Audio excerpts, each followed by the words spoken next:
میں خود کو بالکل اللہ تعالیٰ پر چھوڑتا ہوں۔ میں کسی ایسی بات کی تمنا ہی نہیں کرتا جو اس حالت کے خلاف ہو جو اللہ تعالیٰ میرے لیے اختیار کرتا ہو۔ میں ایسی جگہ جا رہا ہوں جہاں آپ سے پہلے کبھی نہیں گیا تھا، اور میں ایسی مخلوق کو دیکھ رہا ہوں جسے میں نے پہلے کبھی نہیں دیکھا تھا۔ تمہیں اپنے اندرونی اسرار کا محفوظ رکھنا لازمی ہے، اس لیے کہ اللہ تعالیٰ ضمیروں کے راز کا جاننے والا ہے۔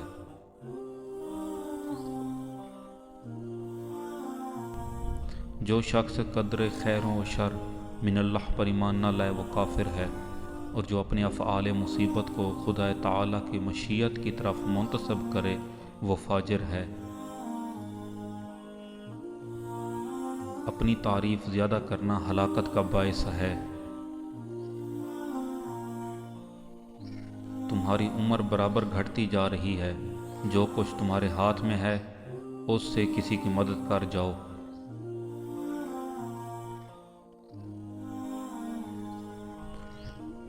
مومن وہ ہے جو زاد آخرت مہیا کرے، اور کافر وہ ہے جو دنیا کے مزے اڑانے میں مشغول ہو۔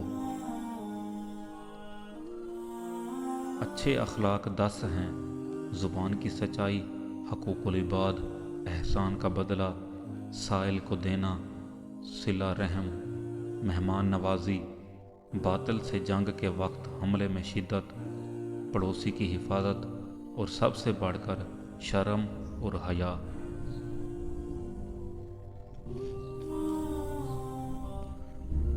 جو لوگ تمہارے دوست بننا چاہتے ہیں ان کے دوست بنو، عامل کہلاؤ گے۔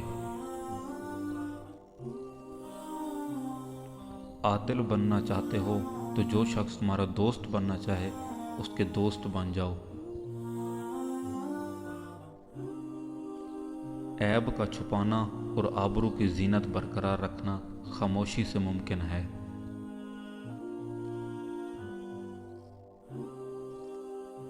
آخرت کا بہترین توشہ تقوی اور پرہیزگاری ہے۔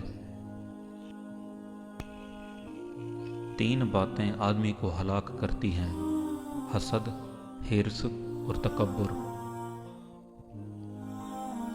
عابد وہی ہے جو اللہ تعالیٰ کی تقسیم پر راضی ہو۔ حرص سے آدمی مصیبتوں میں پھنس جاتا ہے۔ مسلمان وہ ہے جو پڑوسی پر احسان کرے۔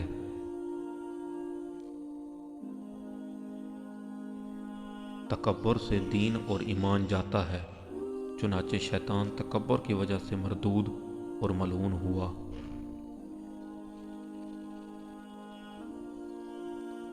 حسد ایک آگ ہے جو انسان کو جلاتی ہے اور دوسروں کو عداوت پر ابھارتی ہے۔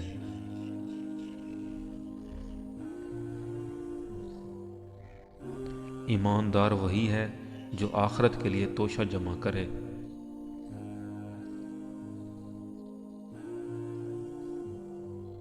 چپ رہنے والا آرام سے رہتا ہے اور سلامتی اس کا ساتھ دیتی ہے۔